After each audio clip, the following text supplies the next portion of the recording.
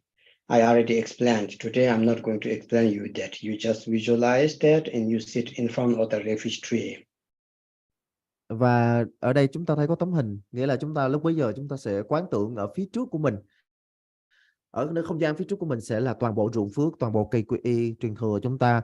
Thì thầy đã giảng rồi, ở đây thì thầy sẽ không nhắc lại. Chúng ta sẽ quán tưởng như vậy.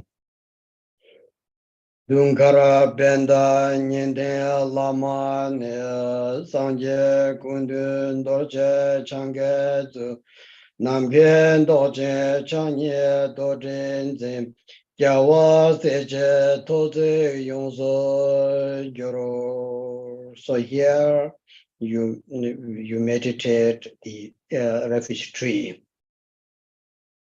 Ở đây chúng ta quán tưởng ruộng phước. And after that, this next text, if it's possible, you have to do 3 times prostration. If you cannot do, you just do your hand like that, or you imagine that you are doing prostration. You can do 7 times, you can do only 3 times. This daily practice, not that accumulating practice. Và đến phần tiếp theo thì nếu mà được thì chúng ta sẽ đứng dậy và chúng ta sẽ thực hiện lễ lạy. Còn nếu như mà không cho điều kiện không cho phép thì chúng ta ngồi và chúng ta chắp tay, chúng ta hướng về ruộng phước điền ở phía trước mặt mình và chúng ta giống như là ba xá, giống như là chúng ta lạy vậy. Và thì chúng ta có thể lạy 3 lạy hoặc là 7 lạy tùy theo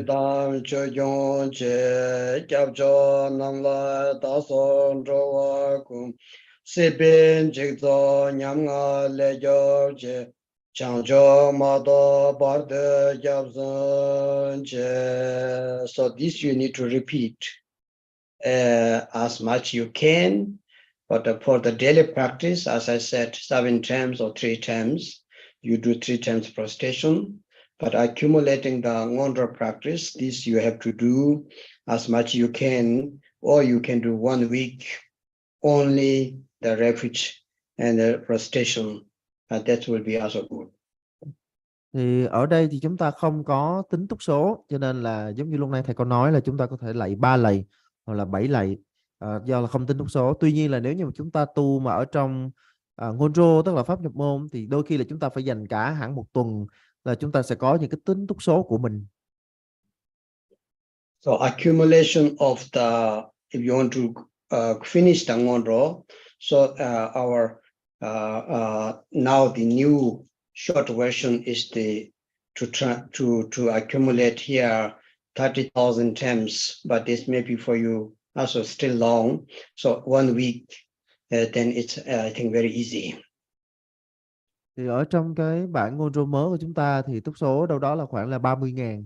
Tuy nhiên là con số này có thể đối với chúng ta nó vẫn còn quá lớn, cho nên là cái yêu cầu thì là thôi là chúng ta lạy ở trong vòng khoảng thời gian là 1 tuần.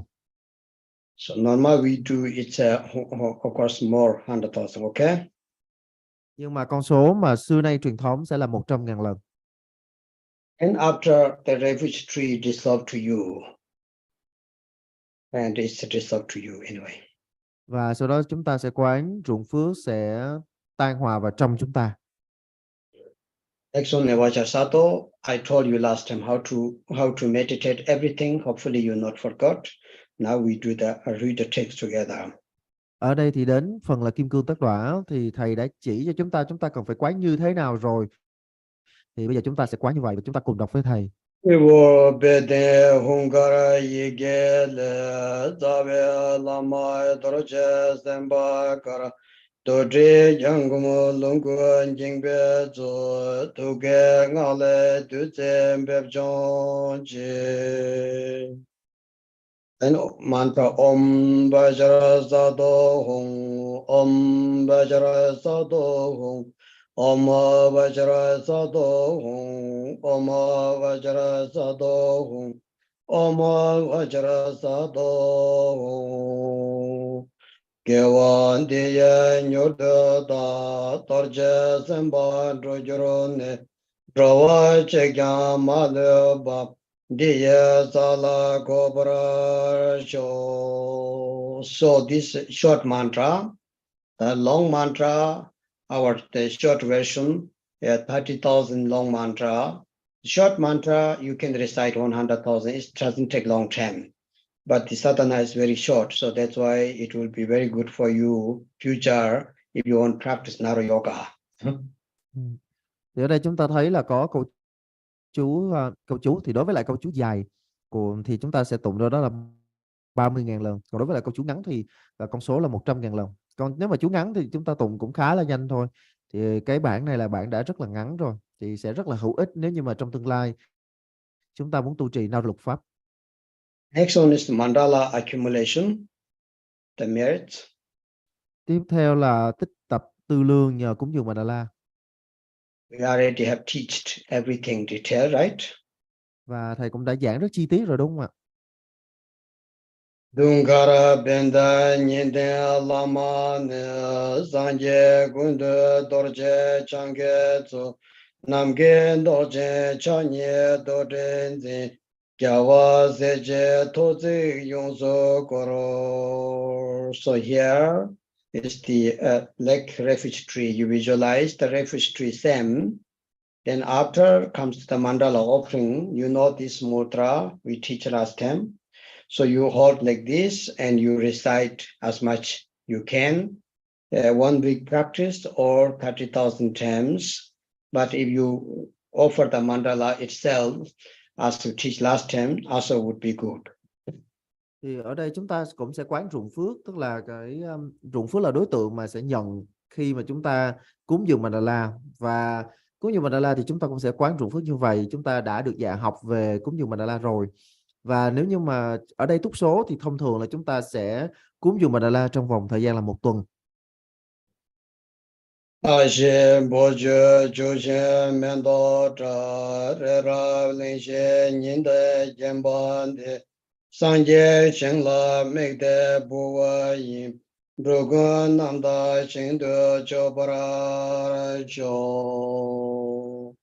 So now begin the five-fold Mahamudra. Here we start with the Yidam because Bodhicitta is already with the practice in first ngondo part. So here directly to the Chakasambhara. Thì ở đây chúng ta sẽ đi vào bổn tôn nhiếp luân thắng lạc. Thì ở đây chúng ta thấy là chúng ta đã đến cái phần thứ hai của ngũ phần đại ấn rồi. Như vậy thì ở Bồ Đề Tâm Đại Thủ Ấn thì chúng ta đã làm ở trong cái phần là chúng ta quy y rồi. And some students maybe have experience for our Digungonro, and they can notice where there's Guru Yoga now. After Mandala, normally comes Guru Yoga. So why it's not here? Because Holiness said, after the Yidam, we have to do again the 4 Kayas Guru Yoga. So he thinking that is enough. Thì thông thường đối với là những ai mà đã tu qua về ngôi rô của Tri Cung thì sẽ thấy rằng là sau cái phần mà cúng dường Mandala thì phải đến đạo sư Yuja. Nhưng mà như là sư tổ đã dạy thì bởi do chúng ta tu trì về ngũ phần đại tuấn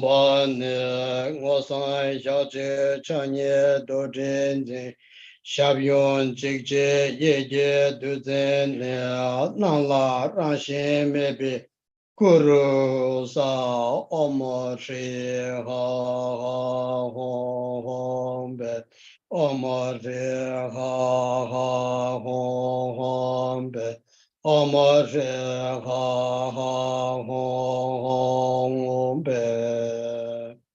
So this one, the longer mantra you everybody know, Om Shri Benda Heruruka Ho Hom Bet Dakanindala Sampara Soha. Normal, we read that 400,000 times. So this short mantra, our teacher wished, if it's possible, is 600,000 times. But if you not at least 100,000, It's very short. You can do like Om Shri Ha Om, Om Shri Ha Om, Om Shri Ha Om, Om Shri Ha Om, Om Shri Ha Om. So that would be very good if you again to do the future, not only Chalong, but Naro Yoga practice. So we need that. We really need that. Chúng ta có thể biết được cái câu chú dài của Nhiếp Luân Thắng Lạc rồi. Ở đây câu chú ngắn thì câu chú dài thì túc số sẽ là 400.000, còn câu ngắn thì túc số sẽ là 600.000, còn nếu không thì cũng cố gắng đối đế lắm thì là 100.000.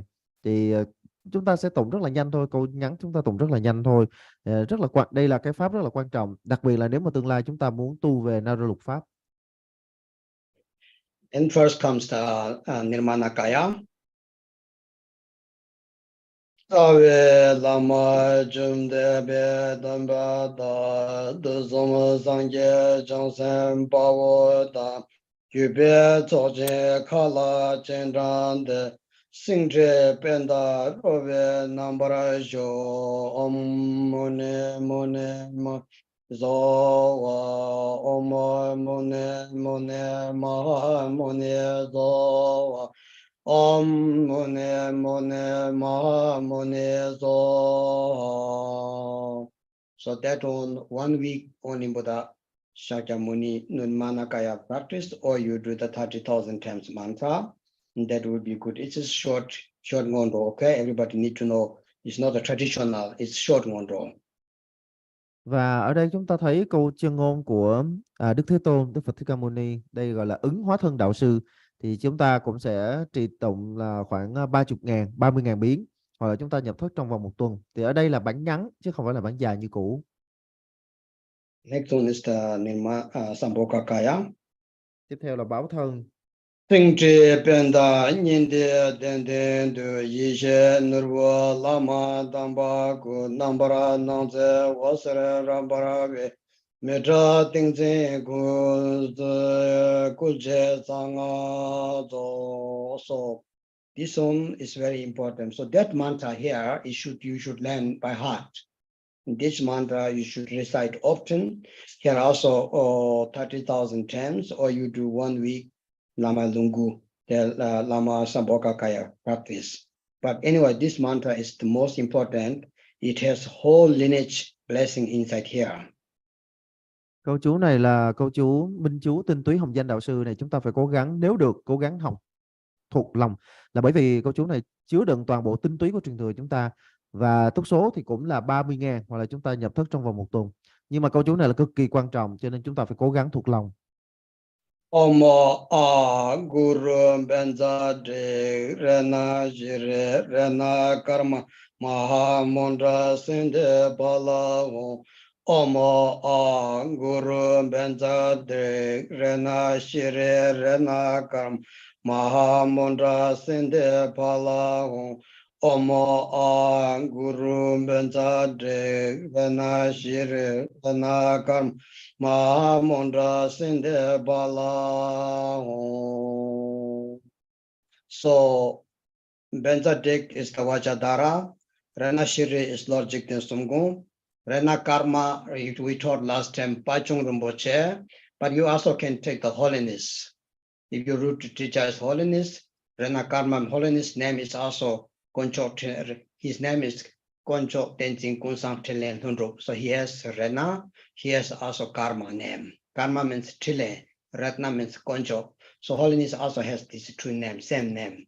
Our Dikung holiness, the long mantra is the Koncho Tenzin Kunsang Tilen Hundrup Yishe Nurpu. So you can think about whatever, but this mantra is very important for the lineage. The Dikungka practitioners should learn that mantra by heart.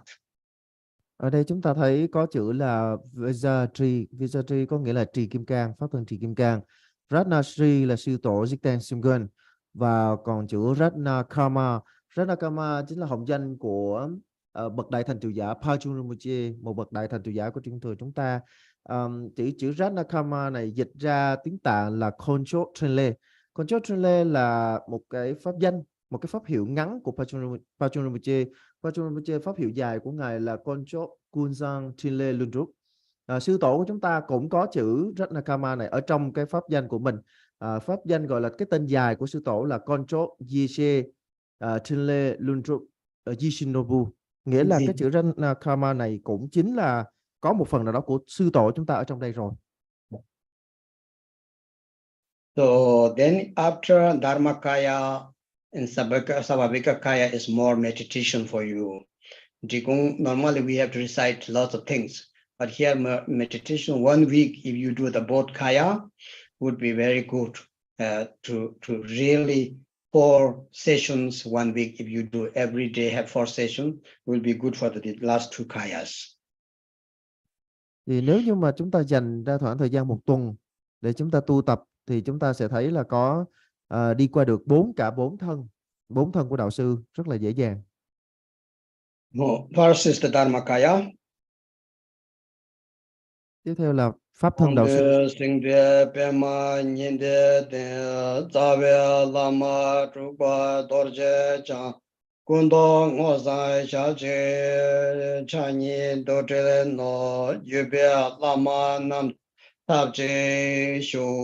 You visualize your root teacher as Vajradhara, living Buddha.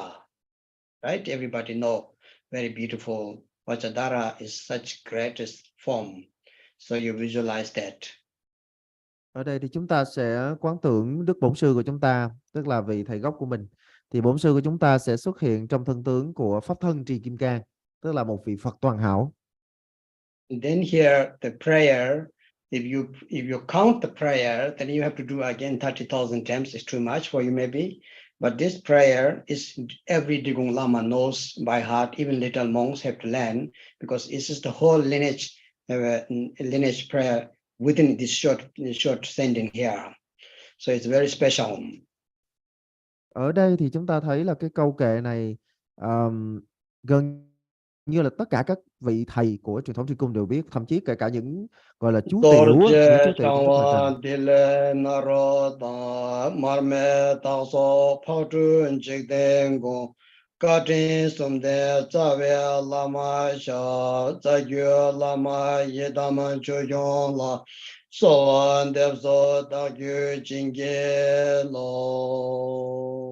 So if you do the daily practice, you recite 3 times or 7 times. But if you want to accumulate in one row, so you have to do that both kaya together 1 week, or you can do Dharmakaya, this prayer only 30,000. Then Mahamudra meditation is very good. That future Mahamudra, you will have no problem. Nếu như mà chúng ta có thể mà mỗi ngày chúng ta tụng thì chúng ta có thể tụng 3 lần đến 7 lần, thì đương nhiên là con số nếu mà chúng ta tích tập thì nó sẽ là khoảng 30.000, hoặc là 1 tuần. Nếu như có thể thì 1 tuần chúng ta có thể tu được là hai thân của Phật, 2 thân của đạo sư. Còn nếu không thì chúng ta có thể dành ra chúng ta tu về pháp thân thôi. Thì những cái này sẽ là những cái nền tảng để chúng ta tu về Đại Thủ Ấn sau này. So the last one is very important. Everybody read your own language if it's translated. The last one is a Rigpa. Somebody asked today Rigpa, right? This is a Rigpa. Rigpa means that one, the last one. Ở đây chúng ta sẽ đến thân thứ tư. Thân thứ tư này chính là bản giác của mình, chính là tánh giác của mình. Thì lúc nãy có câu hỏi đã nhắc đến bản giác hoặc là tánh giác của mình rồi. Thì đến thân thứ tư của đạo sư đó chính là tánh giác. Hiru kunso lama kusombo rang semen done lame rang zalda lama rang semen sangye yerme be ngo nyigu chargyu rovara chargyu do. So you have to feel you and lama are not different. You and lama are really mixed. That you become lama, lama become you. That's very important. Đến đoạn này thì chúng ta cần phải có một cái sự gọi là quyết định, một cái sự xác quyết rằng là mình và Bổn Sư là một, mình là thầy, mình với thầy là một, không có sự khác biệt giữa mình và thầy. As I said, every kaya, both kaya together, you can do 1 week, or if you separate, then you have to count this on, recite again 30,000 times to pray to your mind. This is your mind. Your mind is your lama here. So it's very nice. Và con số thì cũng là 30.000, hoặc là chúng ta có thể nhập thức trong vòng 1 tuần. Đó là tùy chúng ta lựa chọn. Nhưng mà ở cái đoạn mà chúng ta đọc bài kệ này, chúng ta sẽ đối diện trực tiếp với tâm của mình. Có nghĩa là tâm của chúng ta giờ đây chính là đạo sư chính là tâm mình. Namo Nangze Namda Ke Lama La Nangze Cherye Zo Chobambo Kamson Yung Rozo Sorwa De Korwa Don Rozo Jinge Lo. This one is very important. Câu trì tụng này là rất là quan trọng với mình. Sorry, did you hear? Yeah. So then you have to meditate 7 posture of the Vairocana. When it's possible, do the 9 breathing exercise and visualize your body is like space. You are provided whole outer phenomena, inner phenomena. You are really like, how to say, infinity. And then you meditate MAHAMUDRA, chant this one, okay? Thì đến đây là phần đại thủ ấn này, thì chúng ta sẽ ngồi trong tư thế 7 điểm của Tỳ Lô Giá Na, và nếu được thì chúng ta sẽ thực hiện 9 hơi thở, và chúng ta sẽ gọi là rộng mở cái thân này của mình. Thân này của mình không còn giới hạn nữa, mà nó giống như là đầy khắp cả vũ trụ, và trong cái sự rộng mở đó chúng ta sẽ tu thiền về đại thủ ấn. Lune Trangbo Chinang Kolo La Shewa Lungke Tale Chenan Macho Magom Ranshin Lukbe Nga Rikpa Trime Nyamche Me Bara Sho. That is Kajuba Rikpa. Khi mà chúng ta đọc dòng này xong, MAHAMUDRA Rikpa, okay? khi chúng ta đọc dòng này xong thì chúng ta sẽ ngồi tĩnh lặng, và chúng ta sẽ an trú trong tự tánh như nhiên hiển lộ. Thì đây chính là tự tánh của mình, đây chính là tánh giác, là bản giác của mình. Last one is dedication. That dedication you can do after 1 week. You don't need to count 30,000 here. Every day you do dedication. You don't need to do dedication special retreat. Every practice you do, you always repeat the dedication, so it goes together. First with the refuge prostration, Vajrasato, Mandala, Guru Yoga, Yidam, all with the dedication. So dedication is going through together. Đến phần hồi hướng thì thực ra là chúng ta chỉ cần tu trì trong vòng 1 tuần là được. Chúng ta không có đếm túc số ở đây. Và bất cứ khi nào mà chúng ta tu trì cái gì, chúng ta đều có phần hồi hướng. Tức là bắt đầu bằng quy pháp Bồ Đề Tâm và kết thúc bằng hồi hướng. Adang konde tamje ge duzum sada yobe ge dige manjuru semje gu lame changjo sarko sho.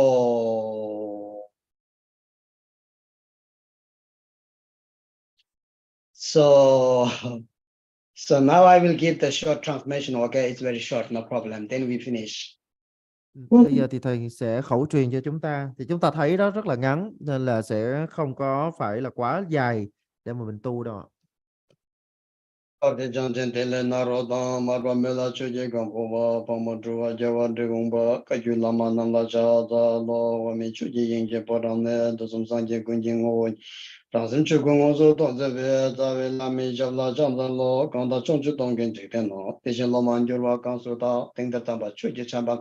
Sembrando bottom gender shije namolai ke dan lu dan no je ke trumbum da da mi ke nan da roa kunje ta ke che da tham je ke do ta ke cho don do ngan de nyam ne ning bo shin de do wa jo wo zo cha zun ne san je jo dong zo je jo nong la chan jo ba do da ne ja zun je da ke je do je ve do ne la ben je san je do ba jo ne zo man jo ne ju nga ta chang de nga ne o ma a i u r le le e o ang a ka nga da da da nya da da da da da da na pa pa pa ma ma ya ra la wa sha ka sa Omiyana ma yedun barwa yedun tegen da ga da ya da gen za nro da ya ma ma ja na zo wa umma bendra sa do samaya man ba ya ben za tin wa te da ne ja me ba su ga me so ga anu ra to me ba sa ba sin de me ba ya da sa wa ka ma sun za me sam shin yang kurung ha ha ho ma ga be sa ta ta ga da me den me men min zum ba ma sa ma ya sa do a om re me ma na de shiro ma and the home and the home, chicken rumbo, the medum, Jama, John Zevan, Medum, and the Ranam Jajas and Jetapa Mela Tata, Omara, and Jimeta, Yazoa, Yegan, the New Tatapa Mengon. Do watch a Jamal and the Sala Kobajo Tanjon and any person to get you to Tapan, Javala Kata, the Pemba Martinachini, and Java Kala, your Susumata Tonkitin, and Trevechin, Kala Tatan, Trevetan, and Angilon, the Resemble, Jupet and Union Road, you did to Jenna, the Jarwan Union, and the Chairman, like you would Takata Ganjalina.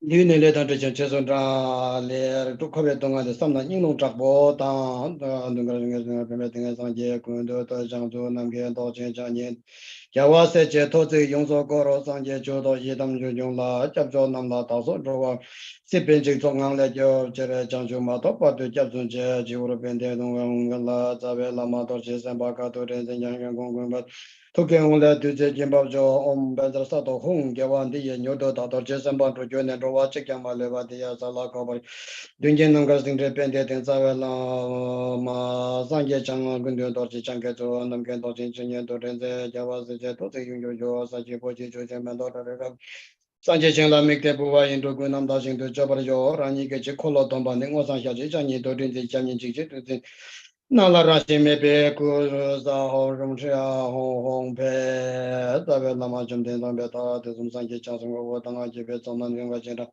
上节身体变得特别点了小，我摸你妈摸你也说话身体明白今天等都让你那个工作到那边那在我。没查听见这关键上啊，做么啊？我们在这个人那些人那干嘛嘛？我们身体巴拉，我让他身体变变。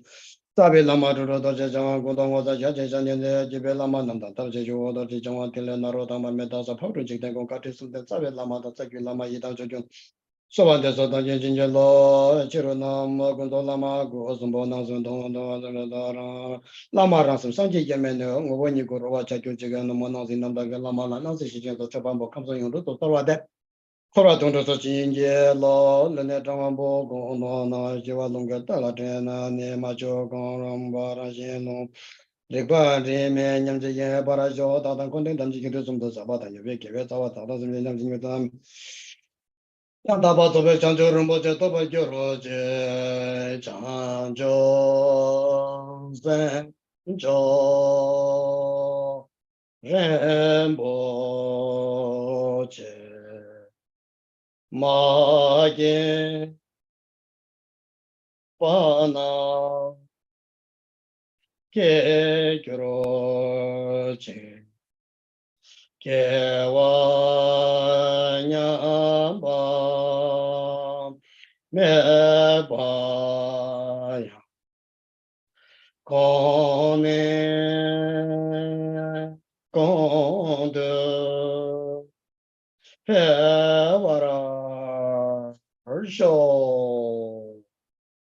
So thank you very much. We did everything completed. Giờ chúng ta đang hoàn tất rồi á. And once again, thank you for organizer, translator, participator, everybody. So we're very good. We did it. Và thầy gửi lời tri ân đến ban tổ chức cùng với lại tất cả những người đã tham gia vào công tác chuyển ngữ. Thank you so much. Let me end the interpretation room so all interpreters can say something with you if they want to. Yes, thank you.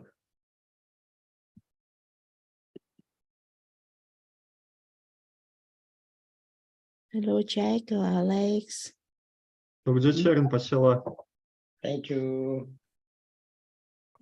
Thank you, Rinpoche. Yeah, Alex, Jack, Nan, and Abraham.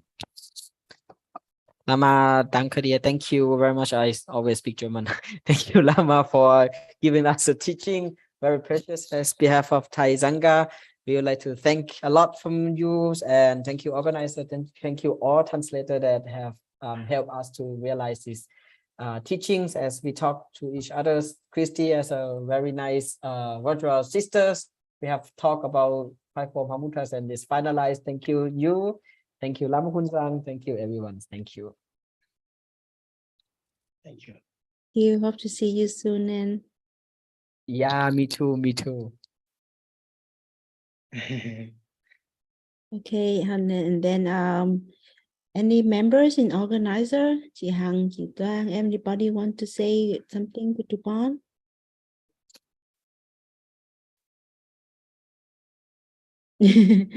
Okay, let me Thank Oh, you. can I have a quick announcement for Thai people because there's only